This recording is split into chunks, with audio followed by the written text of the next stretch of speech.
Rosie is a cheery pink tank engine who pulls passengers and goods up and down the line. When she first came to Sodor, she was very fond of Thomas. She tried to do everything that he did. She even began to whistle like him. At first, Thomas was annoyed. But after Rosie saved him from a landslide, they'd become good friends. Whenever they passed each other, they would say hello to each other with a special whistle. Thomas would always whistle first, and Rosie would always whistle back.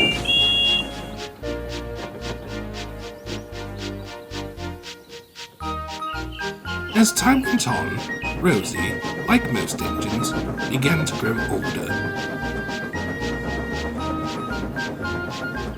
And soon, she found the things she liked to do with Thomas didn't interest her as much. One day, Rosie was waiting at Knapford when a new Railtour train came into the station.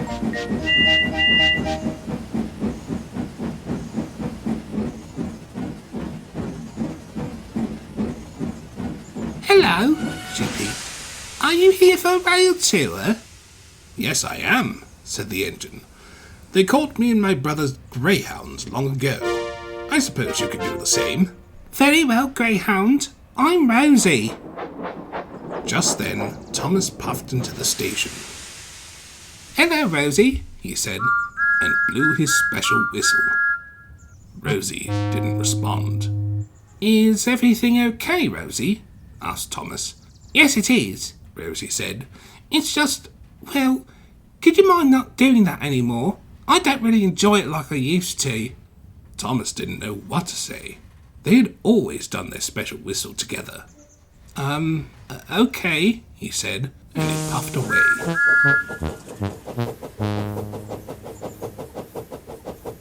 My, said Greyhound. What was all that about?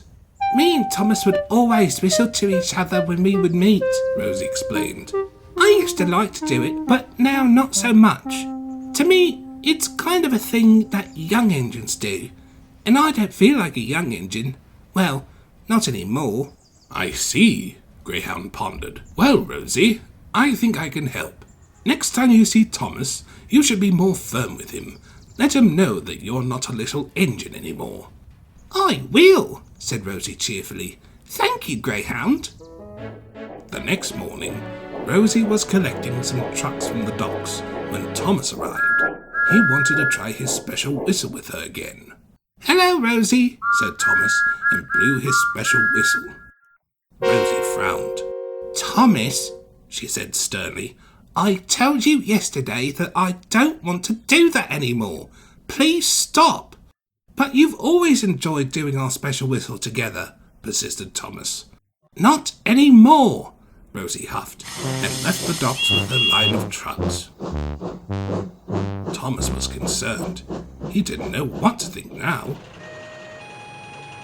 Salty, who had heard everything, came up. "Methinks our Rosie's changing course," he remarked. "What do you mean?" asked Thomas.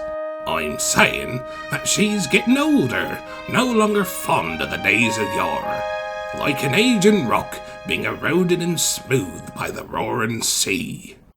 Thomas frowned. "Well, if she's too old for our special whistle," he decided, "then maybe she's too old for me." "Don't dwell upon it like that, me hearty," said Salty, but Thomas had already made up his mind as he puffed away. Later that day, Rosie had delivered her trucks. Thomas was approaching the platform. "Hello, Thomas," Rosie peeped. But Thomas was very rude to Rosie, wished her loudly as he passed. Greyhound, who had saw the whole thing, was very surprised. "Bless me," he said. "Whatever was that for?" "I don't know," wondered Rosie. "You were firm with him, weren't you?" "I was," said Rosie. "I did what you suggested. Maybe I was too firm?" "No, I'm sure you were fine," Greyhound assured. "It looks like the problem is with Thomas. I'll put it to rights." Greyhound puffed away after Thomas.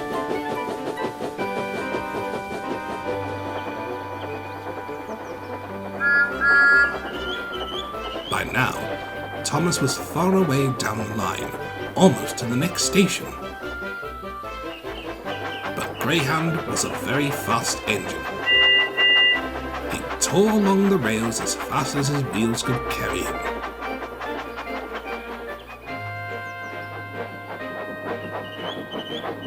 At last he reached Thomas, who was still at the station platform. "Thomas," said Greyhound sternly. "Hello," said Thomas. "You're the Railtour engine. Greyhound, was it?" "Yes. Now, what was the meaning behind wishing Rosie like that?" "I don't see how it's your concern," huffed Thomas. "But if you must know, Rosie thinks she's too old to be associated with me." "Wrong!" Greyhound thundered. "Tonight, you will meet with me and Rosie. We are going to resolve this together." And Greyhound huffed away. That night, Thomas, Rosie and Greyhound all gathered together to discuss everything that happened. "All right," said Greyhound. "Let's start from the beginning. Thomas, you two used to whistle to each other as a special greeting, right?" "Right. And now, Rosie doesn't like to do it anymore because she feels that whistling like that is for young engines, right?" "Right." "So," finished Greyhound, "why do you think that because of this she doesn't want to be associated with you anymore?" "It's one of those things we used to bond over," Thomas explained. "It's part of our special connection." "But Thomas," said Rosie, "don't you remember years ago when I tried to imitate you all the time?" "Of course," said Thomas. "And didn't you find that annoying? You said that only young engines did that." "I did, didn't I?" "And I considered it a special connection too," added Rosie. "Even then, after you told me not to do it anymore, we still remained friends. Nothing's changed." "See," said Greyhound, "it's no different than before." Thomas now felt silly. "I'm sorry for not understanding and for being so rude," he murmured. "I guess I didn't think about it like that. I suppose you really aren't a little engine anymore." "It's all right," smiled Rosie. She was glad that they were friends again. "Although," added Thomas, "it's kind of hard to imagine you as more mature with that pink paint of yours." Rosie thought for a moment. "Perhaps it's time for a change," she said. The next day, Greyhound's Railtour train was due to leave for the mainland. He and Thomas were waiting for Rosie. "You don't think she's being held up, do you?" wondered Greyhound. "I don't think she'd be the type to not see a visitor off." "I think I see her now," said Thomas. Sure enough, Rosie made her way to the station, looking quite different. "Rosie!" exclaimed Thomas. "You've gone all red." "It suits you," added Greyhound. Rosie smiled. "The workmen finished painting me just in time so I could say goodbye." "Thank you for everything," said Thomas. "My pleasure," said Greyhound. "Glad I could help." "Say, Rosie," asked Thomas, "could we do our special whistle once more, for old time's sake?" "Oh, all right," said Rosie. "Just this once." And as Greyhound's train left the station, Thomas and Rosie blew their special whistles.